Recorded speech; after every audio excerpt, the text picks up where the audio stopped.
I'm your host, Harneet Kaur. And today we have Martin Sandhu, founder of Neom, with us, and many more such startups. But before I talk about him, let's ask him, Martin, if you could tell us about you and all the businesses you've been working on. Yeah, sure. Thanks for having me. So I'm Martin Sandhu. I'm the CEO of Nuom. Nuom is a product design and development company that predominantly works with health tech businesses. So that could be organizations at a sort of clinical stage all the way through to digital health and ticking on med tech, pharma tech, plenty of different sort of sectors in between there. We predominantly sort of look at how we can design and create solutions that improve the outcomes for patients. That's the ultimate goal. So that's one part of it. And then I've involved in an events company called Clinical Connect, where we run a number of events for the pharma tech industry. And then also I wear a CTO and a CPO hat on for a number of startups that I work with, and a strategic advisor. They're all in that health and well-being space, which is, my interest. And yeah, that's where I'm working at the moment. So very, very busy. But I wouldn't have it any other way because I don't see it as work. I really enjoy what I do. Wonderful. Martin, there seems to be some common things between all the things you're doing right now. You're wearing a CTO hat, you're a co-founder of Clinical Connect, you're a founder of Neom. And two things which brings everything together is one, the digital, and one is the health, well-being of people. So what inspired you to start the business? So I was an engineer, a developer. I wasn't a very good one. But I've always been entrepreneurial. I've always looked at, I guess what my superpower is, what I've learned over time is what I'm really good at is spotting opportunities. Ever since, I was a young, coming from a working class family, trying to figure out how to get the things I wanted when you were a lot younger. So I was always able to spot opportunities and generally just create money and revenue. And I've kind of taken that on throughout my journey. I didn't want to go into business. I was quite happy working in industry, but around 2007, I was made redundant. I had a side hustle on the side, obviously being an entrepreneur. That didn't go quite so well. So I decided to start on my own. I obviously could code, even though I didn't enjoy it and I wasn't very good at it. Yeah. But what I've really enjoyed is I like creating things. I like creating solutions to problems and identify what those problems are. I'm very much a creative. I'm very much solution focused. And as I built a business that's been a freelance business to start with to now, a larger enterprise, I've learned along the way and along that journey. I learned a number of things. And one of those things I learned was looking after yourself, your health and well-being, especially as you get older. Yeah. I can't, I'm 41 now. I don't have the. We wouldn't have guessed that. I don't have the body or the energy of a 23-year-old like I used to. So you have to look after yourself as you get older. And my release, because working for yourself can be stressful, was going to the gym and lifting and burning calories. And I realized and looked into it a lot more. It wasn't just about going to the gym. It's what you eat. It's how you sleep. It's taking time out. And that's where my interest in health and well-being and my then experience of building digital solutions came to one. And that's what my passion is building solutions to health problems. Yeah. Yeah. You know what, you remind me, Martin, of, the different ladder, the ladder through which it's a different phase of life through which people go through, from a student to an employee, then to an employer, a manager, and then, to an entrepreneurial journey, which you are there currently by the sound of it, that you love creating businesses. And definitely that's your passion, and it's fun now. But I'm sure things would not have been so easy when you started. So, you said you've learned a lot of things in your business journey. So what is that, if you want to share with everyone, what has been your learning so far? A lot. So I think I learned early on to hire people that are smarter than me. because when you're starting on your own, you kind of want to do everything on your own. So the ability to let go and find people that are just a lot cleverer than you and just can take ownership and run with things. That's something that I learned early on. Also, not sometimes getting excited by new opportunities, new technology. Maybe just kind of taking your time and validating and learning before investing. So, for example, in a particular role, I needed to find someone who did marketing. Marketing could be quite broad. There's PR, there's content marketing, there's a copywriter, there's different parts of it. I didn't really know what I wanted, or I know what the goal and the outcome was to be, but I wasn't sure what that goal looked like. So before investing and finding that person, I spent the time sort of contracting somebody to do little bits, and then I found out where the value was, where actually we were getting real good traction, and it was in obviously creating content and not necessarily just a videographer, for example, because I wanted a videographer. I wanted someone to create loads of videos, but actually the output of that wasn't going to return what I wanted to. But actually creating good content, valuable content, and that could be written, doesn't need to be video, was the right person to find. So validating as well is something that I do with everything. Yeah, you're right. In marketing, we say that it's the two important things in marketing comes test and measure. And I think it stands for all the businesses, throughout what you're doing, like literally testing things and then, measuring it on the way, and then things which work for you, do it. Otherwise, move on. Yeah. But it would have been a lot of learning for you, learning and growing. It's been painful. Yeah.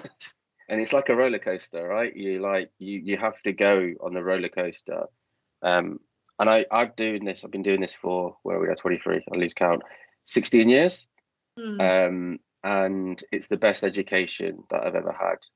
I went to uni, but that gave you a foundation of some sort, but it didn't give you the experience. So my education's been over 15 years, which you have to go on the cycle. And I think it's a little bit different now. I feel people who are maybe starting out their businesses, they want that instant.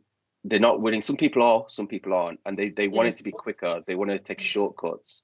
But you can't take shortcuts. It's just impossible. You have to go through the rubbish and the pain. It's a process. Like you say, it's a process, definitely.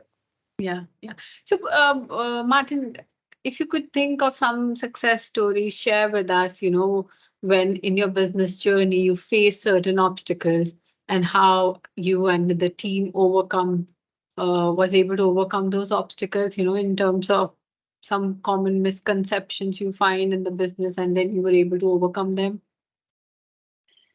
I think the main one is in terms of misconceptions, there's a couple. The idea that you're your own boss and you answer to no one, which is unless you're Warren Buffett, you answer to somebody. So there's that one, and then there's the admin.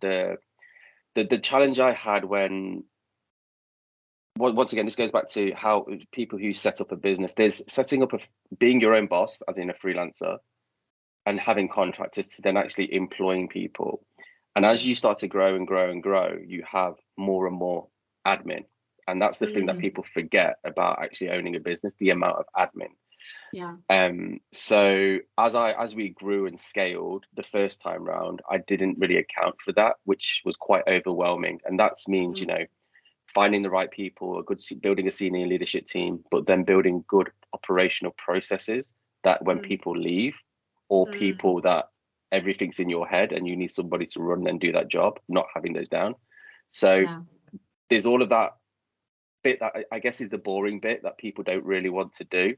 But if you can get that foundation right, create an operational process, a marketing process, everything is process driven, that when somebody comes in, you can go, right, your job is a marketing manager, there's all the marketing processes, and by the way, instead of me onboarding you and spending time going through HR, there's all the HR processes. So if you don't know what to do, and that makes a business more scalable, it makes it more sellable, and it makes running it a lot more easier. And that's what I do now. That's what I found and implemented, which means I can do more activity, more working on other businesses, because I'm not in the operational process weeds at the moment. It's all fully documented. So I think that's that's the one of the most important things. That's a very good one. That's a very good one, because we coach our clients saying that systems, the entire business is run by, and is done by systems, on systems, and your people run those systems, and you as a business owner lead the people. So it is a step-by-step formula. But you know what, I'm intrigued to know, who are you answerable to? Who are you accountable to? My wife. Okay. Lovely. Is she a part of the business? No, she's not. But I thought that would probably be the safe answer. Yeah, wonderful. So, Martin, what's the vision for future? The vision is, how can we solve a lot of the health challenges that we have? There's emerging population growth in Africa. They don't have infrastructure set up for health. There's massive investment in the Middle East. They don't have health infrastructure set up. The only way to do this, all of this, manage this, is digital. But there are challenges in those markets. The UK, there's challenges in the UK at the moment in terms of aging population. People have to self-manage. The only way to do that is digital. So, there's what's the vision of what we're looking to do? We just want to help solve problems, and I believe we can do that by doing really good research, primary research, doing user testing, looking at solutions, working with healthcare systems, healthcare providers, patient groups, patients themselves, multi-stakeholders, and seeing how we can create services for health that works for everybody, offline and online, because there's certain parts of the population that they don't have maybe the technology required to do that. Maybe they don't have access to the internet at high speed. Maybe they're just not really tech averse, the understanding of technology. So how can we do that? That's what I'm interested in. That's what we're working towards. And I'm looking at creating a venture studio in 2024, which is predominantly working on ideas to help solve those challenges. Spinning out ideas, building and creating solutions, and then moving forward. And this would again be related to health and well-being. Yes, all related to health and well-being. Yeah, like I said, there's a lot of challenges, and a lot of governments are releasing their 10-year plan for their digital transformation in healthcare. Germany released it, UK released it. I've just read the Saudi one, the Kingdom of Saudi Arabia, and they all are talking about digital, improving patients' well-being, patient centricity, but also the adoption of technology, especially in sparse and large countries, and where there's large population growth in places like Nigeria. Yeah. So it would be fair to say, Martin, that you're not confined to the borders of UK. I mean, your business can very well be expanded beyond geographical regions. Yeah. So at the moment, we are setting up an entity in Dubai, looking at working with some of the Arab health tech businesses that are based in the region. And then, I mean, health population it's an issue worldwide. So outside of the UK is definitely somewhere where we're actively working. Wonderful. One of the video I was looking at, one of your team members who mentioned that Martin comes up with so many ideas of the product, and it's difficult to cope up with the development of those. So it clearly shows the passion that you're definitely the creator behind things. Yeah, keep doing that. Yeah. I mean, that's what I enjoy. The way I work is the creativity is in the morning. So that's when lots of the ideas come out, and lots of ideas are great, but you've got to have somebody who can filter those as well. And that's why I've got a great team to do that. Yeah, lovely. This one is my favorite question, Martin. What advice would you give to your I mean, now you have disclosed your age, so I can say, let's say 20-year-old Martin, what advice would you give in terms of starting the business? Probably to do it with somebody else who has complementary skills that you can trust.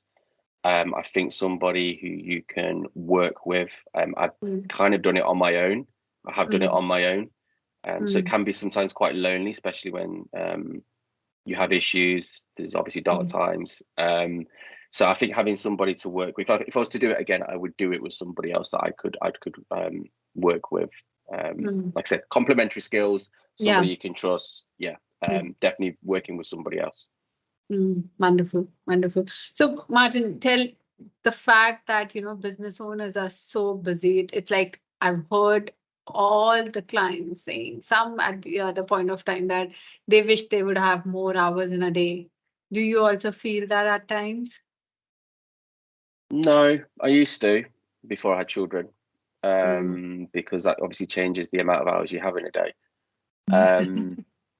Yeah, I think that's to do with prioritization. I think that's an issue around like people not being able to prioritize their time and what's more important.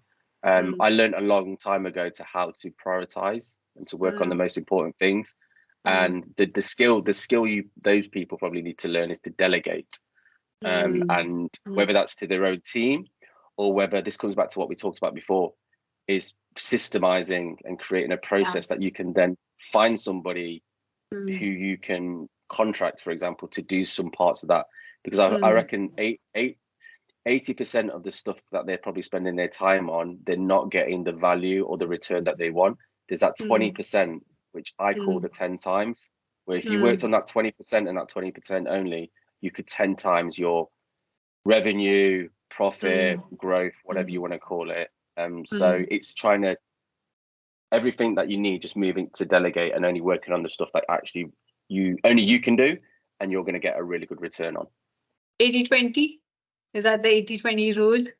Yes. Yep. Yeah, that's the one. Yeah, 100%. Lovely, lovely. So, we've just discussed, you've mentioned about your team. You have a great team with whom you work. How do you, develop your team, or how do you make sure that your team is growing with you? So recently, probably the last 4 months, because obviously we're remote as well. We've kind of got this hybrid model, but everyone tends to work remote, and they're all around the country, and some are in Europe as well. So the way I've started to do that is I have these 3 sessions each week, an hour session. So I call it a Marvelous Monday. And then I have a Finish Friday. And then in between, I have this work stream Wednesday. And there's an hour where people can pop in, mainly to discuss. So Monday's mainly around, stuff that people maybe just want to ask questions about. But then I kind of sometimes spend some time training them, learning them, finding out what they want to do, and maybe doing a little bit of workshop activity in terms of training them to find a solution to a problem. The Wednesday one is mainly operationals, and once again, we go for the operational stuff as quick as possible so that we can then spend time on, okay, there's a challenge here. Let's see how I would solve it so that you can learn and do that yourselves, and maybe we can systemize that. And the Friday one's the same. I have these blocks where staff can pop in. We can have those water cooler moments, which you don't have when you're working remote, but also then I can invest some of my time. Those are unmovable. They're completely unmovable. Those are in their calendar. And unless I'm on holiday, then everything works around those times. So investing time in terms of trying to help people, train people, and passing on some of my knowledge is how I help them, and I guess move towards sort of giving them a little bit of growth as well. Wonderful, wonderful. Martin, what makes you feel inspired? That's a good question. There's a lot. I get inspired by. It's really hard to answer that because it just happens sometimes. I can be on a treadmill and I can think about something that I'm watching on a YouTube video that inspire me to come away with creativity. I could go for a walk. I could listen to a podcast. There's so many things. There isn't just one thing that I would just say which inspires me. I consume information, and from there, I'm just a creative entrepreneur where I can just I have the book. I have 3 books that I carry around with me, Wonderful. and from there I just jot information. And then when I'm in a mindset to maybe look at those, I then try and explore those. And I have one for content, I have one for business ideas, I have one for everything basically. So Wow. yeah, it's just it doesn't come from one place, it just comes from everything. It could be in a coffee shop, literally just sitting there, you know. Readings is a big one for me, reading and consuming information. Yeah. How much time do you spend on reading? How much do you read? Probably about an hour a day, I would have thought, across, so probably 5 to 7 hours a week of some sort of reading. So online, offline. Yeah. Wow. Wow. You know what? I mean, there has been numerous authors and everybody talks about the reading, but I think that's the only way to learn and grow. There's no other shortcut to success. So the more you learn, the more you earn. No. So I was inspired by Warren Buffett.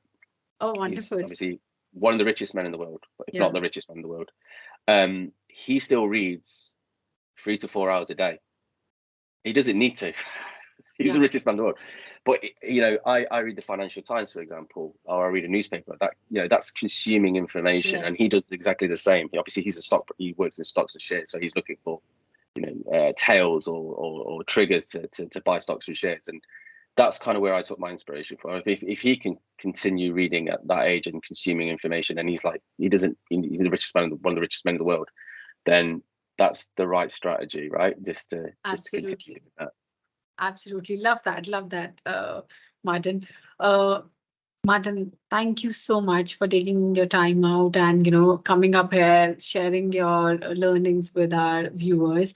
And the last thing I want to ask you is, how can people get in touch with you if they want to?